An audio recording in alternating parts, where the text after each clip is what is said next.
Guys, I'm excited. It's a new podcast season, and I've got a friend from many years now on with me that I think you guys are going to really enjoy listening to. Jeff Griffin. Jeff, say hi to everybody. Hey guys, so glad to be here with you.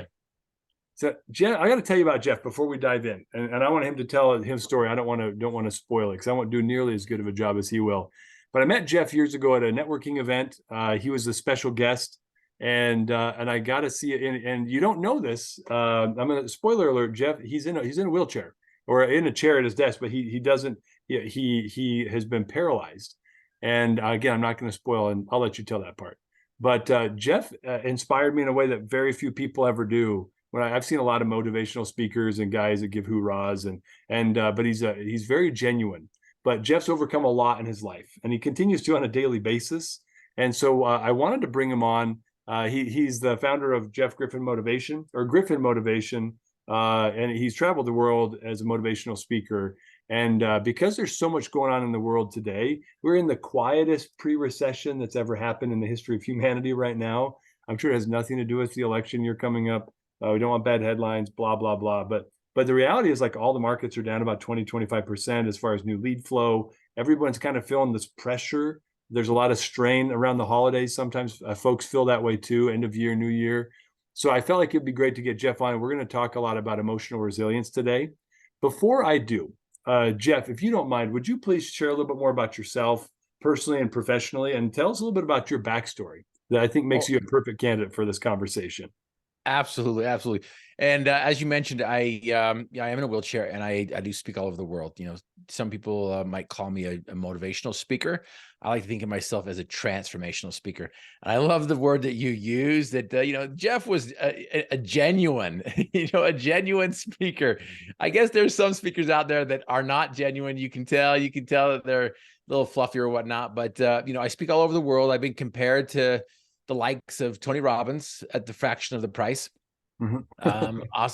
I've also been, compared to David Goggins without the mouth. Like, Griff is just as motivating as him, and others have compared me, as inspiring as John Maxwell. And those are great people to be, to be a part of, or to be included in the same breath. But I've learned that they're them and I am me, and the world needs me, just like the world needs you. And whoever is listening right now, I just want you to understand and to know that you are needed. The song that sings inside your soul is needed by other people. And the dreams that are just, hidden and, packed away in the recesses of your mind and in your hearts, or whatever it is needed. The world needs you. And so I just, if there's anything that you get from today's message, is the world needs you, and you are the solution to impossible. You have the ability to achieve your dreams and desires. And so, I address the elephant on the stage whenever I come out, Dave, because I come out in a wheelchair. You mentioned I'm in a wheelchair. And I address the elephant about how good looking I am. Mm-hmm. Yeah. If you're not watching the video, you're just listening in, guys. And a remarkably attractive man. I'll just say that. I'm telling you, I've got the whole package. I'm telling you, when people want to be me, you made it. You're like, hey, I want to be so much like you. And I'm like, oh, really? You want to be in a wheelchair? I'm like, awesome. Come on in. I've got an extra chair. But no, we have a great time, and I do address the elephant. And the elephant is, I went from 6'1" to 4'7", and I'm physically paralyzed. But I've learned, Dave, that most of us, if not all of us, have been paralyzed from the demons of doubt, fear, and complacency. Mm-hmm. And those demons right there are more damning than being physically paralyzed. And I have the privilege and the honor to go all over the world and help people overcome these demons, to slay these dragons. And we give them predictable, repeatable, and proven tools and skills that will help them overcome that mental paralysis. Fantastic. Well, Greg, I just called you Greg. I don't even know where that came from, Jeff. Maybe it was great and Griff at the same time. Yeah, it's something like that. It's late in the day, so you never know with my brain. But I love I want to break these things down that you just talked about in a moment. I think that for people to get you, right, for people to get where we're going to go today, and rather than get real, we'll just start real. Like, can you share with us a little bit about you? Because you talk about dreams and visions, right? And all of us have these dreams that we've been packing away, smothering, throwing away, moving on from. And yet, like, you grew up with a very different vision and dream from what you have today. And first of all, I just want to make sure everyone who's listening, and you hear Jeff for who he is, but also recognize that Jeff is you and you are Jeff, and you can be like Jeff in a lot of ways. And his life is transformational by itself, but it's also understanding the freedoms that you have to change dreams and to adapt to what's going on in your world, and to identify new heights that you can climb to that might seem ridiculous sometimes. That's all okay. If you haven't read his book, I'm Possible, I gave it to my teenage son who was struggling years ago, and he read it and he's like, that was a good book. But it's fantastic. But I don't want to, again, I'm not here it's not a promo session, but like, Jeff, tell us about like who you were, several years ago, back in the 6'1" days. Like, what was the most important thing to Jeff Griffin? And then tell us how you became 4'7" Jeff Griffin, and then what's changed about you as part of that process. Yeah, 100%. And, as a little kid, I grew up in Cache Valley, and I had it so good. I didn't realize how good I had it. I always say that I was born in God's country and I offend the rest of the world. But, my mom made me work from 8 in the morning until noon. And, we had a half-acre garden, and so, kept us 8 kids busy, and I learned how to work. My mother grew up on a farm. She was born in between the Great Depression and World War II, and so she's learned some life lessons knee deep in cow poop. Mhm. And so she tried to pass some of those life lessons on to us. And it was an idyllic situation. And we always talk about how poor we are, and how what kind of poor programming we've all, been raised in. And I've been all around the world, and even the poor in the United States, first world country, is not that poor compared to the rest of the world. But I always say, I'm like, hey, listen, if we want to measure how poor we were, I'm like, did you have a communal underwear drawer? And that typically stops the conversation immediately. I had an older brother, I had a younger brother, and my mom just threw all her underwear into one drawer and says, "There you go, it's yours." And so sometimes it fit loose, sometimes it fit really tight, and other times it fit just right. Yeah. And but again, I didn't realize what I didn't have, because I had so much. I had a mother and a father. I was able to explore. I was able to go out and do all these things. And once I had lunch, boom, I was out. I was gone exploring, and just having a great time, and just being able to allow my mind to develop and allow myself to dream. And as a little kid, my dream was to play football in college, to play at the big stage. I grew up in Cache Valley, as I mentioned. They're in Aggie country, but I wanted to go play down south in Cougar country. And unfortunately, there in Cache Valley, they breed them to hate them up there, to hate BYU. But I didn't care, because I was a receiver, and that's what I wanted to do was make catch after catch after catch for the next All-American quarterback from BYU. And Yeah. I told somebody my dream one time, Dave, and what was interesting is the response that I got. They laughed at me, and they're like, you can't play football in college. They gave me all the reasons why I couldn't. And I didn't realize that There were probably pretty good reasons, right? I'm guessing, like, well, you aren't big enough. You're 6'1". You're not going D1 as a receiver. You got to be 6'4" plus, right? you got to be quick. You got to be fast. Like, you're too short, you're too slow, you're too white. I'm like, okay, I got all 3 of those strikes.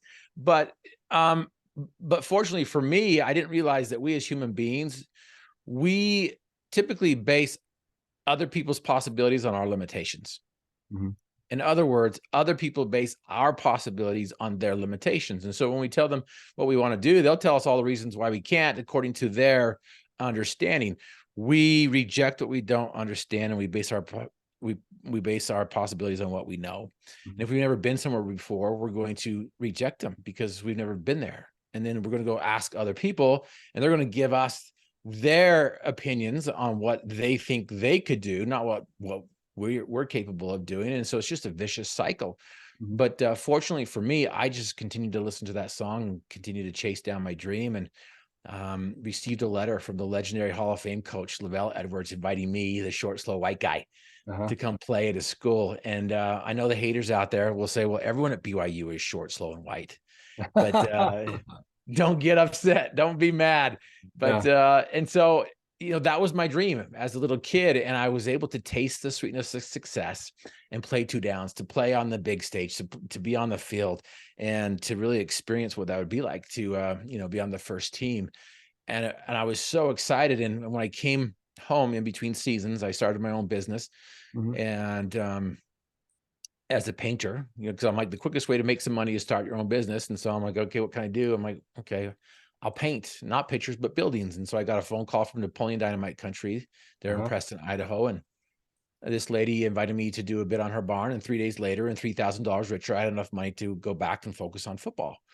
And so I took the equipment up that morning, set it up. I had 2 levels of scaffolding, a 30-foot ladder on top of the scaffolding, and my buddy was holding it. And so I thought I was, being extra safe. And I know OSHA would just be writing me up left and right. And, but I'm like, yeah, what could go wrong? This young 21-year-old man who's getting ready to go back and be on the first team of a collegiate football team as a receiver. I started climbing up the ladder. I got to the top, and then the scaffolding slipped out from underneath me. And the ladder came down, and I came down and fell 40 feet and stuck the landing perfect. But because of that, it caused my legs to come up, my back to come down, and my L1 vertebrae exploded inside me. And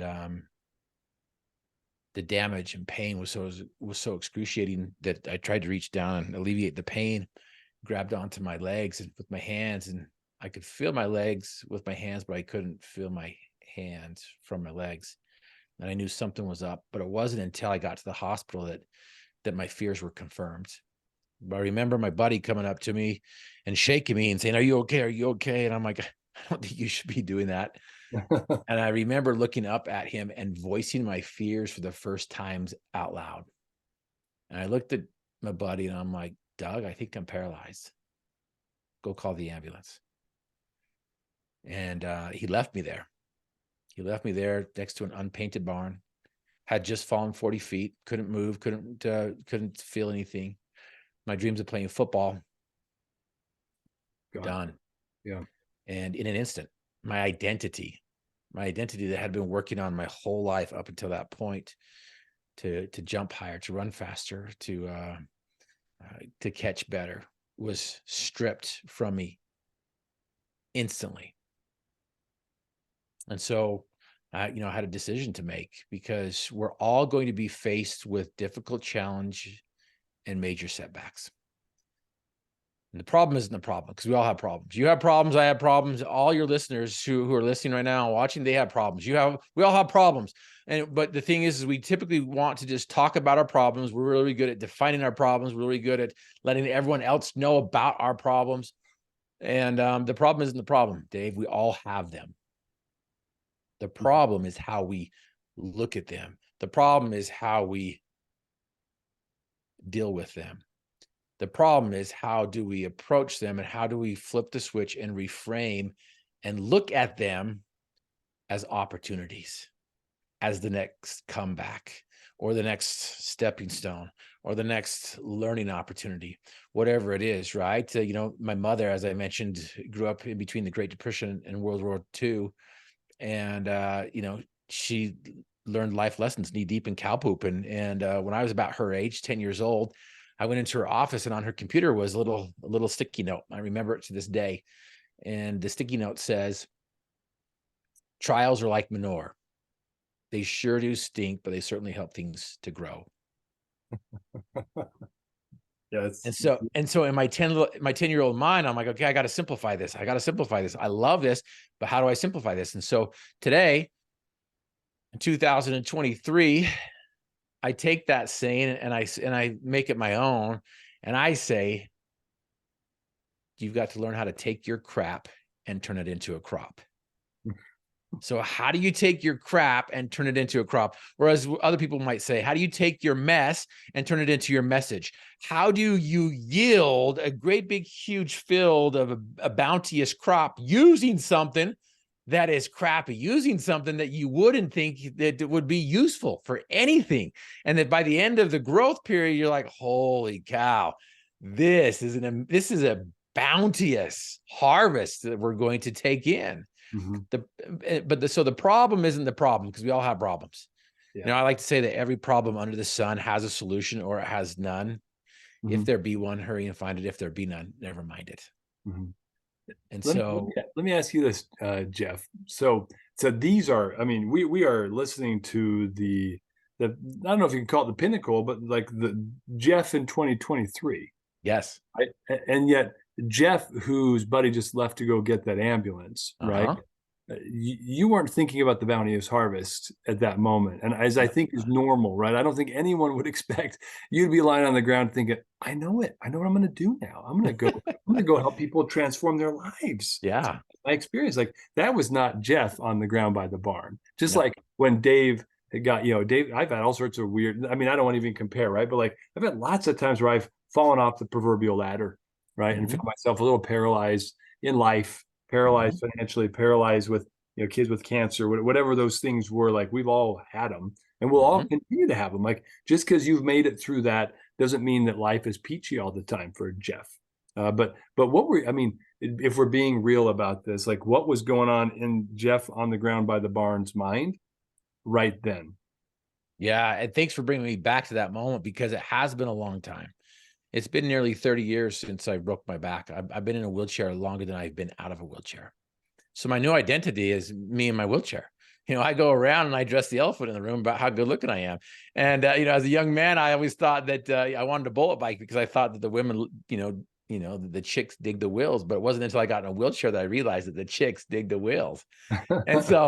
And thanks for bringing me back to that moment, because, I don't spend much time on it anymore, because of what I've learned from it. But to be honest with you, I was devastated. I was distraught. I was in a tailspin, and I entered that sauna of self-pity, as I call it in my book. How do you exit that sauna of self-pity? Because we've all been there.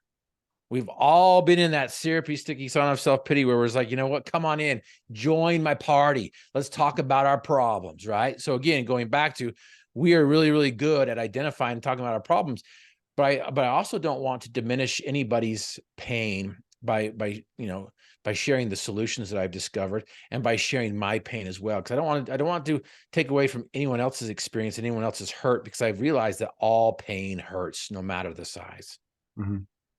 And when we're going through a challenge, when we're going through that identity crisis, or when we're going through something brand new that we haven't experienced before, that is the most difficult time of our lives. Yeah. When somebody breaks their leg, they're going, oh my gosh, what do I do now? That is a tough period for that person. When somebody loses their money, when they go bankrupt, when they get divorced, when they hit that bout of depression, whatever it is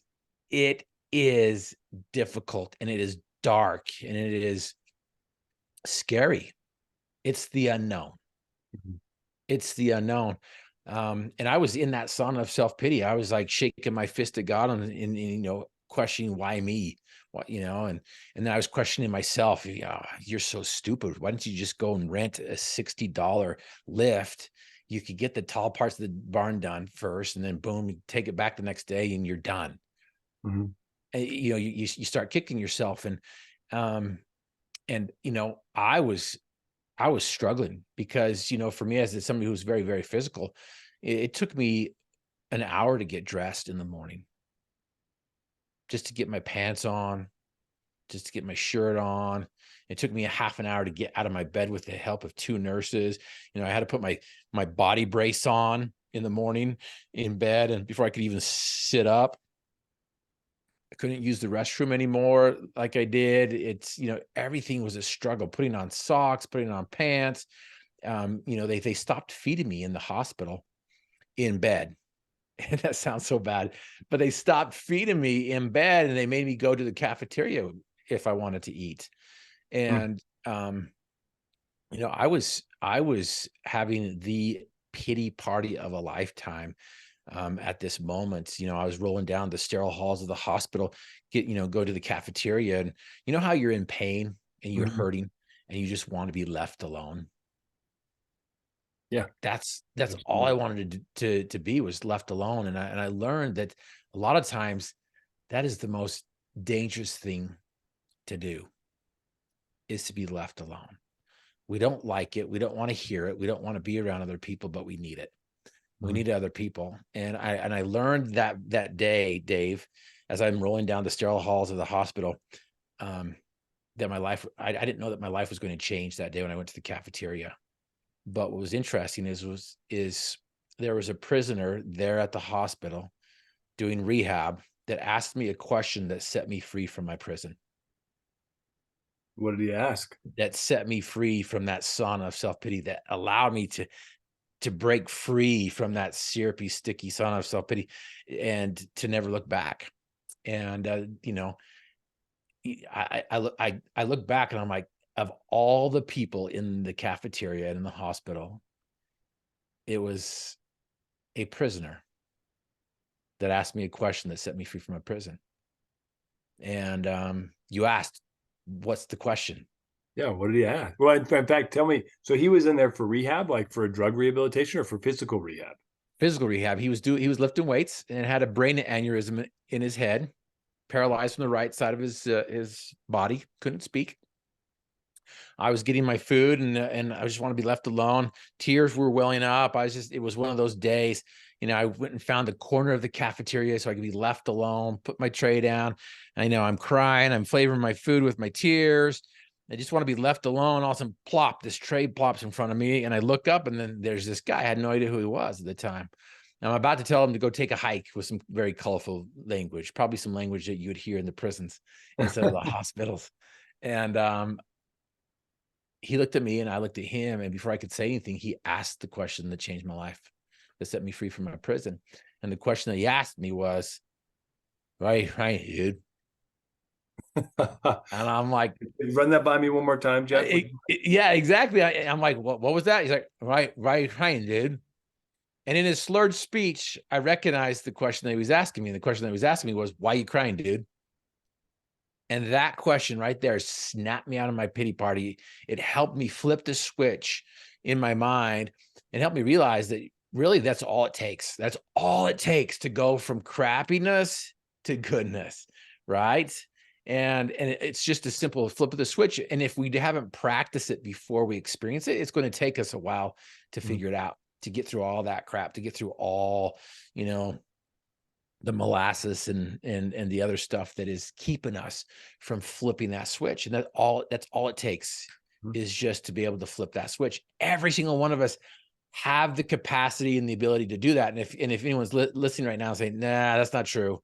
That's not true. You're like, how can you be happy when you're sad? How can you be optimistic when you're pessimistic? How can you be outgoing when Introverted, yeah. you're shy and all that stuff? And everyone's like, again, everyone's like wanting to fight. They just want to, we want to be who we've created, Mhm. and because we're so comfortable with it. But anyone who's listening knows what I'm talking about when you're having an argument with your spouse, with your kids, with whomever it is, and the phone rings and you have to get the phone. And Yeah. so you're just in a heated argument.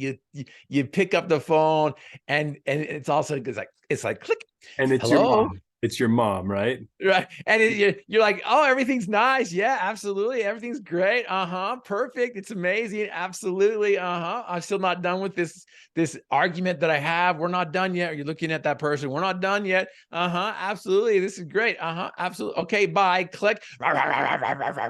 You can flip back and forth just that quick. That's hilarious. No, I think we've all done this, right? Like this is not, that's a perfect metaphor. I was curious how you're going to frame it. And yet it's, I think, harder when you don't have the impetus. So you kind of have to create, right? That impetus to say, well, I woke up with, like, I got nothing to complain about, man, but I've got a bunch of crushed discs in my back. So like sometimes like I'll do something, like I'll exercise, and then my body's like, hey, by the way, we're gonna lock up all your lower lumbar and you can't move today. I'm like, Yeah. it's supposed to be the opposite. It's unfair. It sucks. And like, And yet I can sit there and piss and moan about it.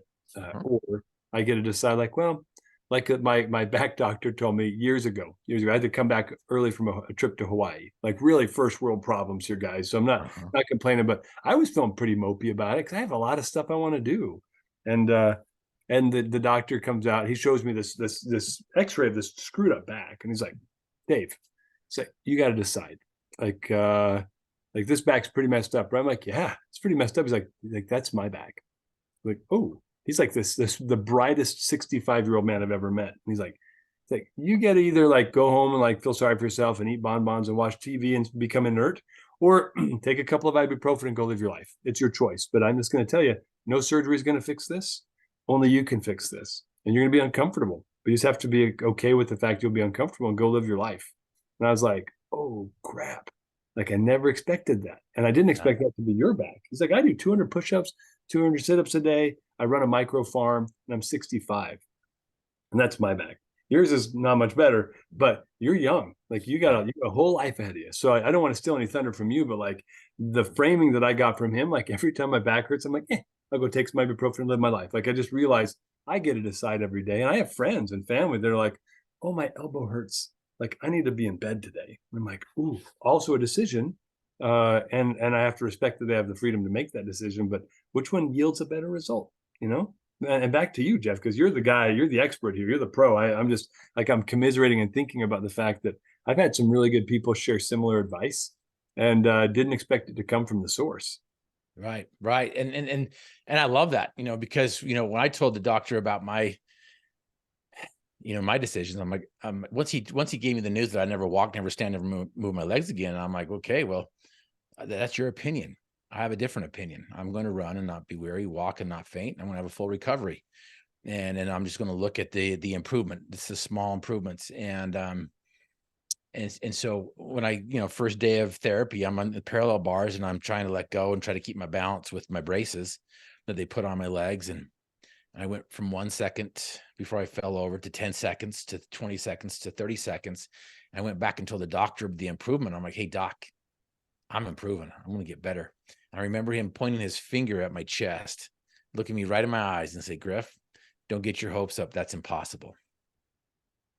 Wow. And so hearing the advice that you got from your doctor, I'm like, I would have loved to have that 65-year-old doctor, get in my face and pointing his finger at my chest and say, Griff, you're absolutely right.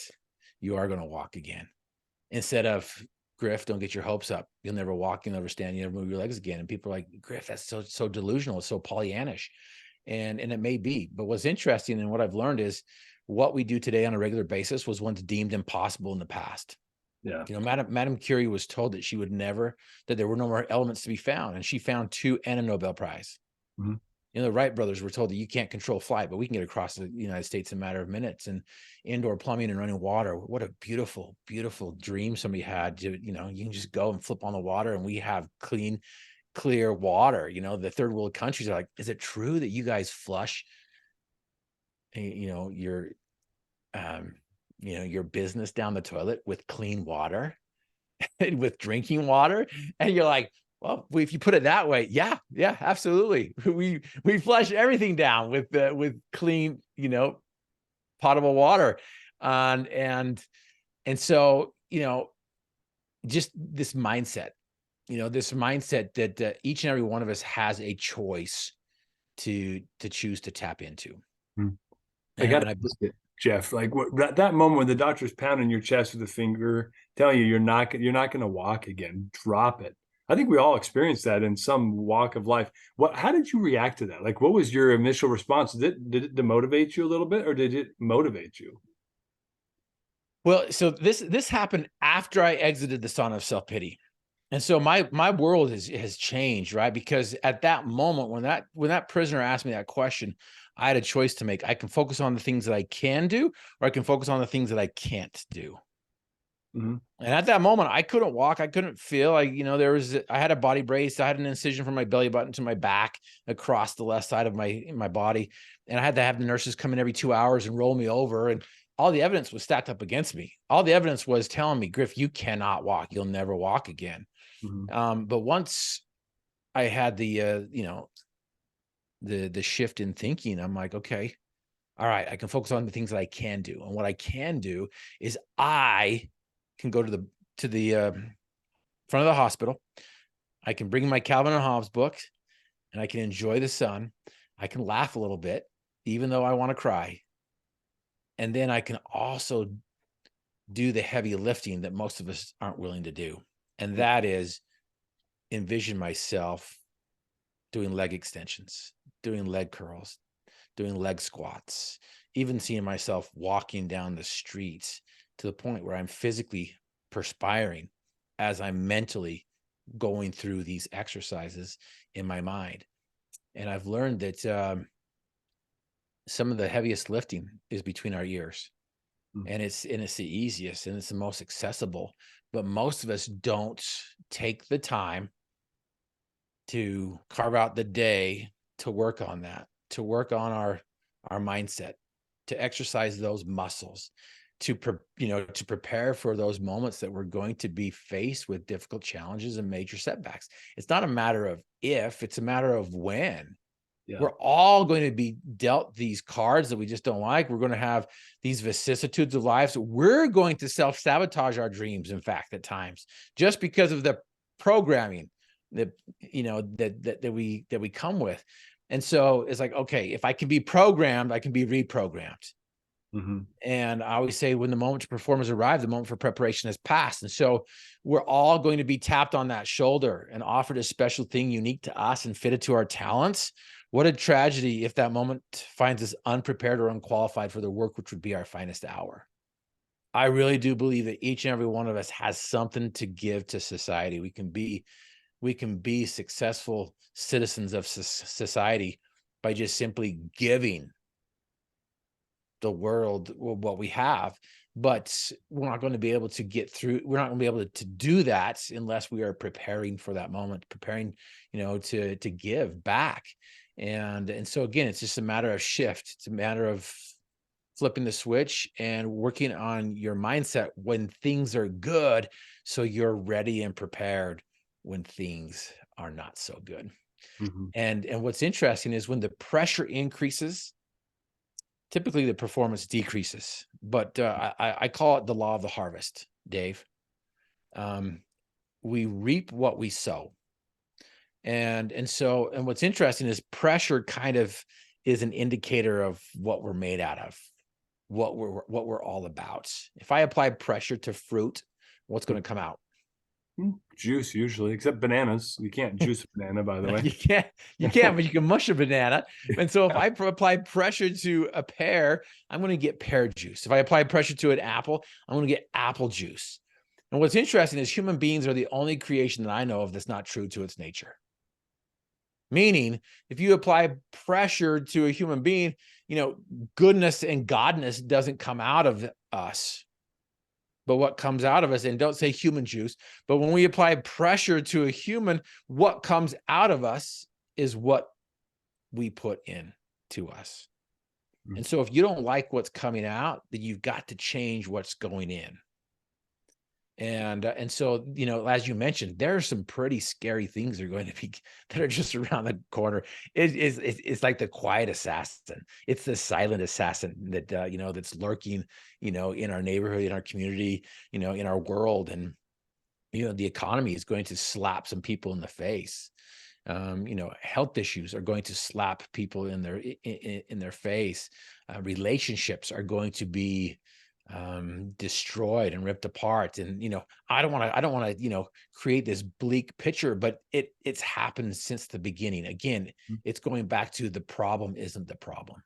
Yeah, it's how we deal with those problems. It's how we prepare for those problems. It's how we have created that process to be put in place to where, okay, I got to trust the process because it's bleak, it's dark, it's crazy right now, but I know this process is going to work. And so again, you've got to have a process in place to help you with your mindset, because that's the first thing that's going to go, and that's the first thing that's going to help us get through those dark and dreary times. Yeah. And I think that whether it's now, whether it's in 2 months or 6 months or whatever, like that's everybody has their own personal challenge. You've talked about this now with us today. I love the concept of framing. And I know, and I feel like we need like 3 hours because I would love for everyone to hear your whole story. But do you mind a couple of spoilers? Or maybe Jeff, maybe you should tell a couple of spoilers because I want people to understand like who you are. And if we can, obviously we went from man on his back by the unpainted barn to the man who realized that there's more to life than feeling sorry for himself, even though his circumstances had dramatically changed, to this guy here that is transformational, right? So how can you tell us like this? It may be a shortened version of like from where you were to where you are today. What are some of the things that this man who couldn't even roll himself over in bed has been able to accomplish because he worked on the muscle between his ears and he worked on his mindset and he worked on building emotional resilience through mental exercises and hard work. Can you tell us a little bit about who you've become and some of the things you've been able to accomplish? Yes, absolutely. I will share with you a few things, and I share with you these things with a caveat in place. I don't share these things um, to to come across as impressive, but I share these things to impress upon your mind that holy crap, maybe if he can do it, I can do it. I share these things not to brag, but to maybe give a little bit of hope. But as was mentioned, I was given a life sentence to never walk, never stand, never move my legs again. I was told that I have a 0% chance of having kids. It's the first function to go, last to come back. Mm-hmm. Some of the experts told me I never get married, not because of my wheelchair, but just because of who I am.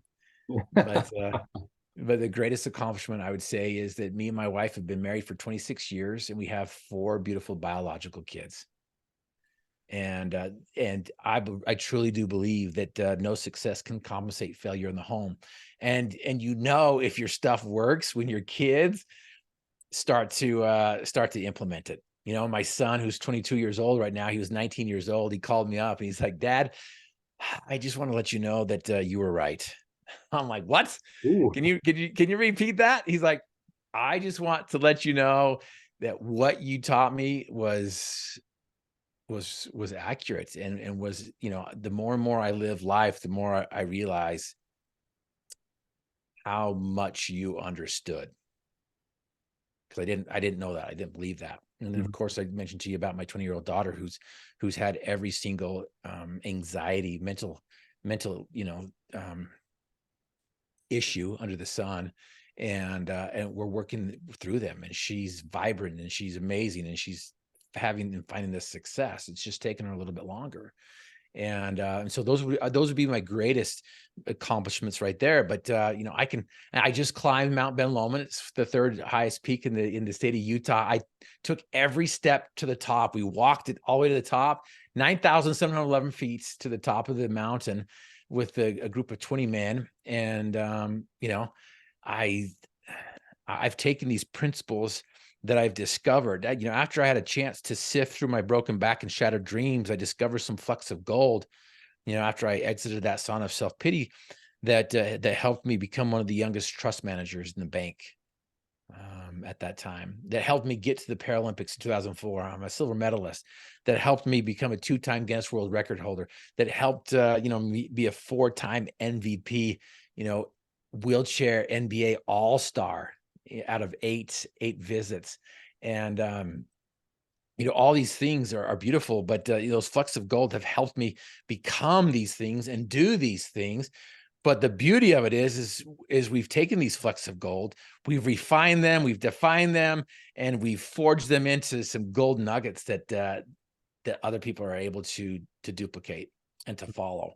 And I've been able to work with some companies that, we've helped them go from 50 million to 87 in 1 year, and then the next year 137 million. So a little over 2 million in 2 years with their sales and their culture and their company.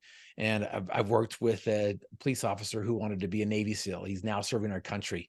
And so these things, these gold nuggets that I discovered in this crucible that I had to go through, has not only helped myself, but it has helped hundreds of other people who choose to climb those mountains, to choose to orchestrate and conduct the song that sings inside their soul, you know, to choose to weave that tapestry of dreams that's going to hang on somebody else's social media wall.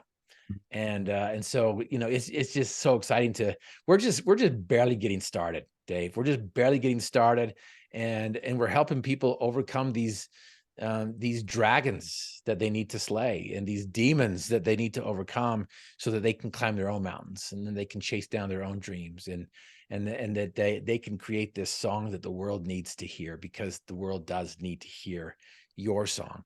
The world needs to see your dream, and the world needs you. Yeah, thank you, my friend. As we part, and we're not quite there yet, but I think that you've had such a good experience in this life learning how to manage one thing that's, I think, one of the hardest things for people to learn to manage now, which is their mindset. Mm-hmm.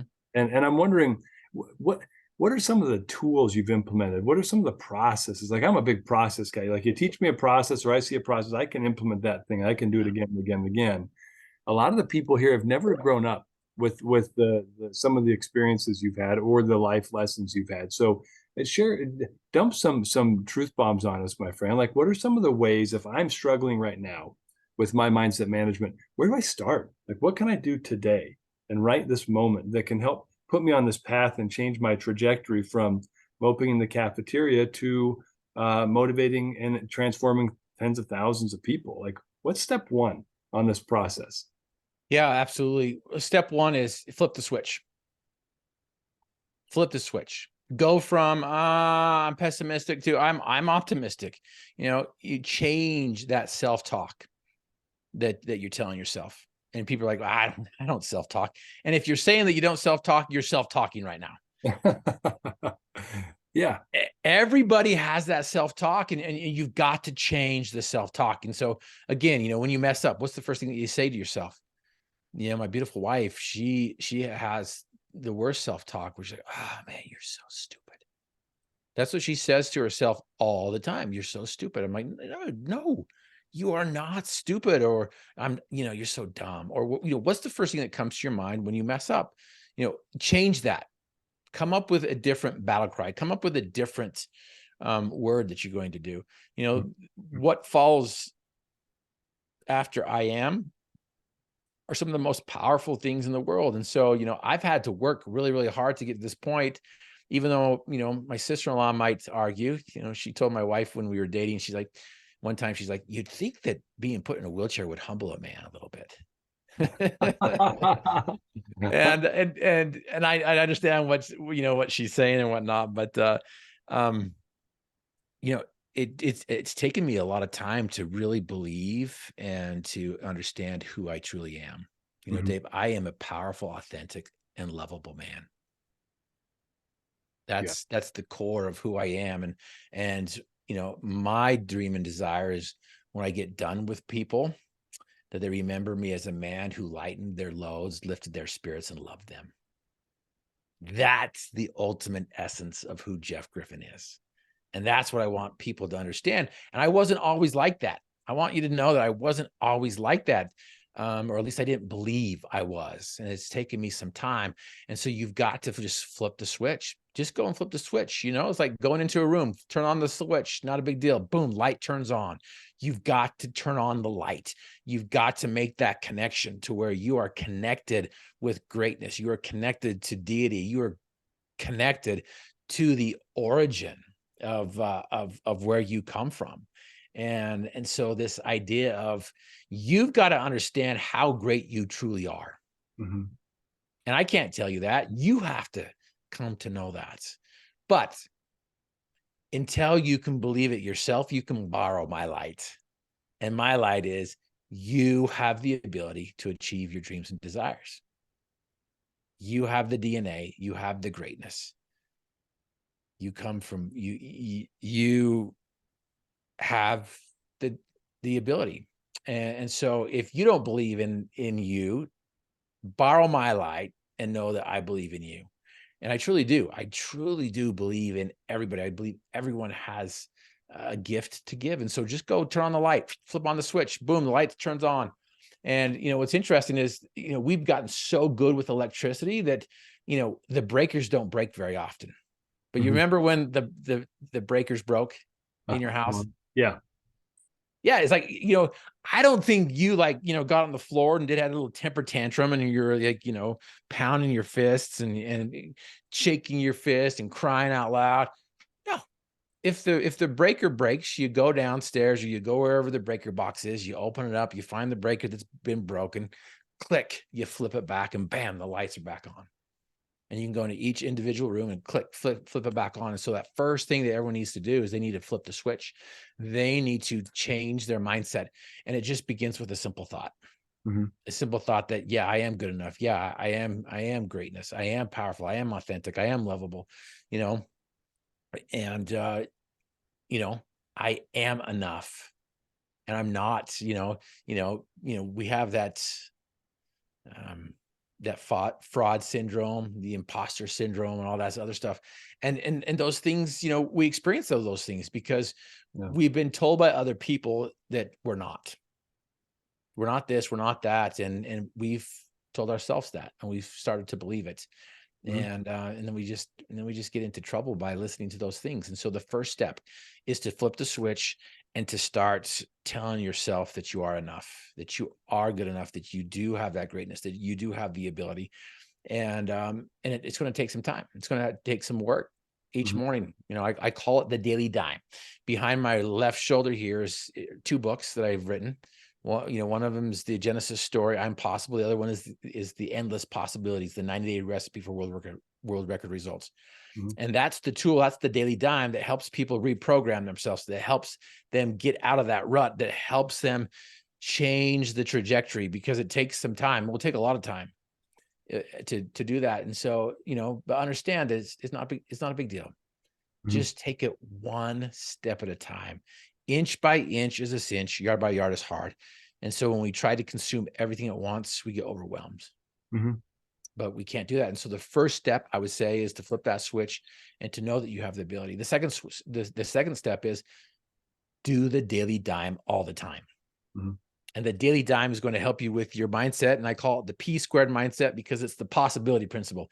It is that which we persist in doing becomes easier for us to do, Yeah. period. The more you say good things about yourself, the easier it is to say good things about yourself. The more you're optimistic, the easier it becomes to be optimistic. Mhm. The more you put more faith in the future, the more faithful you're going to become. And so again, you just got to practice on doing those things that are going to get you the results. The law of the harvest is so real. And so what we put in is what we get out. And the Mhm. daily dime, 5 minutes in the morning, 5 minutes at night, changes your world. It will change your world. It's so simple, but sometimes it's not that easy because we just don't have the focus, or we don't have the faith, or we don't have the support that we need to get us to the other side. Yeah. No, I love it. It's funny. Everybody has 5 minutes.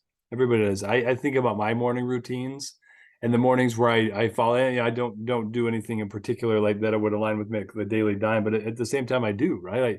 I have morning meditation, prayer. I have usually some scripture studies, some sort of like divine intake into my life, and on the mornings where I do follow my plan. I'm in the house gym in the basement. I walk a mile, I do some lifting, and I eat a decent breakfast, right? Like the things that I need to nourish my soul, my mind, my heart, my body.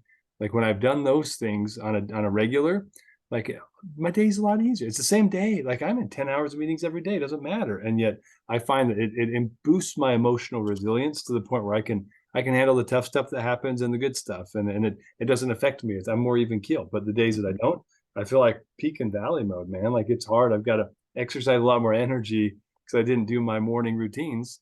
And I think that's a very valid and easy thing to start with. Flip a switch. I'm with you. Man, oh And man, with you. and the easiest way to flip your switch, if you're doing certain things, like some people will people will frame their day as, oh, man, I didn't work out today. Oh man, I didn't do X, Y, and Z. Uh-huh. Oh, man. And then they get overwhelmed and they start kicking themselves. They start beating themselves up. And so again, one way to reframe it is, okay, yeah, you know what, you got to take it second by second, minute by minute, day by day, week by week. And so you take a look at the week and say, you know what, I was able to work out 5 times this week. But people will focus on the 2 days that they didn't. Or, you know what, I worked out 3 times this week. I'm lucky to do it once a week. I did it 3 times. Yeah. We've got, I always say that success is a 3-part series, and we've got to reframe what success is. And most of us believe that the opposite of success is failure. We've been taught that the opposite of success is failure, but I've never met anyone who has not failed their way to success. And so we've got to really understand it and frame what success truly is. We've got to understand, that success, that we got to give ourselves permission to fail, because failures at first are triumphs that last as long as we just don't quit. And so people don't want to fail because they want to succeed, but part of success is failing. I've never met anyone who hasn't succeeded, who hasn't failed. And so understand that you got to give yourself permission to fail, and fail hard, fail loud, fail forward, and fail, moving forward. But the 3-step process of success is this: it's KFC. It's not the Kentucky Fried Chicken. It's not the finger looking good, even though it is finger looking good once you understand what success is. And success is KFC. And it is, the K is, you've got to know what you want. Most people don't even know that. And so once you identify what you want, everything just starts to fall out of place and to fall into place. And you're like, okay, absolutely. So the K is to know what you want. The F is finish what you start. Most of us don't finish what we start. If we're honest with ourselves, we don't finish. We are perfect starters. We keep starting, and we keep on starting other things because we don't know how to finish. And we start another thing because we just don't want to finish. We start something else because finishing is not that, not that exciting. It's, it's the finish work in the house. That's some of the most important part of the house, but it's the most tedious, and it's the most tiring. It's the hardest part. And so again, know what you want, finish what you start. And the C is celebrate the process. We've got to celebrate the process. We got to celebrate our wins. We got to celebrate our reframing, and people come up to me, my friends are all like, Griff, you are so tight that I can give you a nickel and turn into a quarter. And I just reframe that. I'm like, thank you so much. I'm like, give me your nickels and we'll turn them into quarters. That's good investing. That's not being tight. That's just good investment. And so again, it's just a matter of practicing, trying to reframe things, and it takes time. It takes, work at it. I'm not the best at it, but when people call me, Griff, you're so picky. I'm like, you know what? I really do think I'm pretty particular. You're absolutely right. But there's a shift there, right? Picky and particular, very, very similar, if not the same. It's just a different side of the coin. And so again, it's just a matter of, how do I reframe? How do I flip the switch? How do I reframe things? How do I become optimistic when I'm a pessimist? The daily dime really is the key, Dave. The daily dime all the time is the key. It's the footings where the foundation sits upon, and those gold nuggets are the foundation. And we've got 10 gold nuggets that we can share with people, and 10 steps that world record winners follow and finish with exactness. And so again, it's that first step. Once you take the first step, celebrate. You take the second step, celebrate. If you took 10 more steps than you'd have in the past, celebrate. Celebrate the wins. Yeah. Jeff, you're fantastic. And what a good example of that in life, and in lots of aspects of life. I love that your jersey number was 10 as you were playing basketball. I think it makes me smile how well aligned that is. How can people find you? So a lot of people that listen are in franchising and business, entrepreneurship. They need people that can come and motivate and excite and transform their franchise owners at conferences, things like that. How can people find you if they wanted to learn more about how you could help transform their life? Yeah, you can go to my website at griffinmotivation.com, Griffin. It's like the mythical beast, half lion, half eagle. I keep reminding my wife that I'm a mythical beast, and she's like, you're neither a beast nor mythical. And But if you go to griffinmotivation.com, you can reach me on all the handles there, Facebook, Instagram, YouTube, LinkedIn, all those places there. But just hit the contact page and reach out to us. Would love to come out to your place and transform your culture or shine a light on the efforts that you're doing. We do some executive coaching now. That's really been helpful for a lot of people. Even the greatest Michael Jordan had a coach, and I know there's a lot of people who are listening are high achievers, and they've done a lot of things. But one thing I've learned, one of the 3 lies is I can do it by myself. We can't do it on our own. And so reach out to us that way, griffinmotivation.com. If you want my book, you guys who are listening, if you get 2 books, we'll do shipping for free, and we'll give you a little love. Put in the coupon code LOVE, we'll knock off 50%. And so that is a great deal. Buy one, get one free, no shipping. And you've got 2 books that can lead you to your treasure. Yeah. Jeff, you rock, man. I look forward to seeing you soon, my friend. Thanks for joining us on the show. Thanks, man. Yep. Cheers.